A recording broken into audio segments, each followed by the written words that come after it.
అంశాలపై తెలుగు రాష్ట్రాల్లో హాట్గా నడుస్తున్న పాలిటిక్స్ అలాగే తాజా రాజకీయ పరిణామాలపై సమగ్ర విశ్లేషణ అందించే నమస్తే నాగేశ్వర్ కార్యక్రమానికి స్వాగతం. ప్రొఫెసర్ నాగేశ్వర్ గారు మనతో ఉన్నారు. నాగేశ్వర్ గారు విశ్లేషణ చూసే ముందు వాళ్ళ ప్రధాన వార్తలను చూద్దాం. అసెంబ్లీ ఎన్నికల ఫలితాల తర్వాత బీఆర్ఎస్ అధినేత కేసీఆర్ తెలంగాణ భవన్కి ఇవాళ వెళ్లబోతూ ఉన్నారు. లోక్సభ ఎన్నికల్లో అనుసరించాల్సిన వ్యూహాలపై నేతలతో చర్చిస్తారు. కేడర్కు దిశానిర్దేశం చేయబోతూ ఉన్నారనే వార్తను చూస్తూ ఉన్నాం.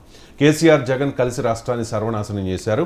కేసీఆర్ నల్గొండకు వస్తే జనం తరిమేస్తారంటూ మంత్రి కోమటిరెడ్డి కామెంట్ చేశారు. అలాగే శాశ్వత నష్టం చేసింది బీఆర్ఎస్ఏ, తెలంగాణకు ఇక్కడి రైతులకు తీవ్ర అన్యాయం జరిగింది అంటూ ఉన్నారు మంత్రి ఉత్తమ్ కుమార్ రెడ్డి. అలాగే రేవంత్వి అబద్ధాలంటూ కేఆర్ఎంబీపై ముఖ్యమంత్రిది వితండవాదం అంటూ ఉన్నారు హరీష్ రావు. హరీష్వే అబద్ధాలంటూ ఉత్తమ్ కామెంట్ చేశారు. విషయం లేకనే వితండవాదం చేస్తూ ఉన్నారంటూ ప్రతిస్పందించారు హరీష్ రావు. ఇక రేవంత్ను చెప్పుతో కొడతా అంటూ చెప్పు చూపిస్తూ సీఎంపై మాజీ ఎమ్మెల్యే బాల్కా సుమన్ తీవ్ర వ్యాఖ్యలు చేశారు. ఈ వ్యాఖ్యలపై కాంగ్రెస్ శ్రేణులు మండిపడుతూ ఉన్నాయి. బాల్కా సుమన్ దిష్టి బొమ్మల్ని దహనం చేశారు కాంగ్రెస్ కార్యకర్తలు. జూటాకోర్ సీఎం అంటూ హరీష్ రావు కూడా రేవంత్ను టార్గెట్ చేశారు. మరో వార్త, బీజేఎల్పీ నేతపై భారతీయ జనతా పార్టీలో ఇంకా స్పష్టత రాలేదు.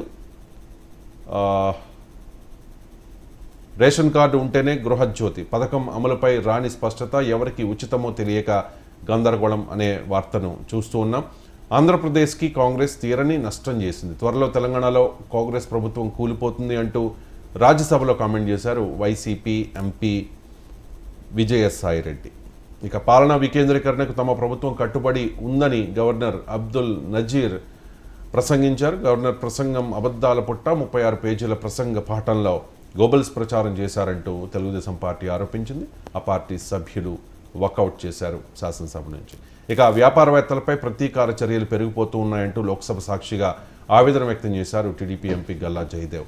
వైఎస్ఆర్ కాంగ్రెస్ పార్టీని తప్పించడం అంటే తెలుగుదేశం పార్టీకి రాజ్యాధికారం ఇవ్వడం కాదు అంటూ జనసేన అధినేత పవన్ కళ్యాణ్కు చేగొండి హరిరామ జోగయ్య ఒక లేఖ రాశారు. ఆ వార్తను చూస్తూ ఉన్నాం. ఏపీ ఆర్థిక పరిస్థితులపై ఎప్పటికప్పుడు హెచ్చరిస్తూ ఉన్నాం. కేంద్ర ఆర్థిక మంత్రి నిర్మలా సీతారామన్ స్పష్టం చేశారు. ఎంపీ రామ్మోహన్ నాయుడు ఒక ప్రశ్న అడిగారు. ఆ ప్రశ్నకు సమాధానంగా ఈ క్లారిటీ ఇచ్చే ప్రయత్నం చేశారు. 1000 ఏళ్లు గుర్తుండేలా 3వ విడత పాలన, ఈసారి 370 సీట్లు పక్కా అంటూ మోదీ విశ్వాసాన్ని వ్యక్తం చేసిన వార్తను చూడొచ్చు. ఇండియా కూటమిని గెలిపిస్తే రిజర్వేషన్స్లో 50% పరిమితిని ఎత్తేస్తామని రాహుల్ గాంధీ హామీ ఇచ్చిన వార్తను చూడొచ్చు. ఇవి ప్రధాన వార్తలు. ఈ వార్తల్లో కొన్ని ముఖ్యమైన అంశాలకు సంబంధించి సమగ్ర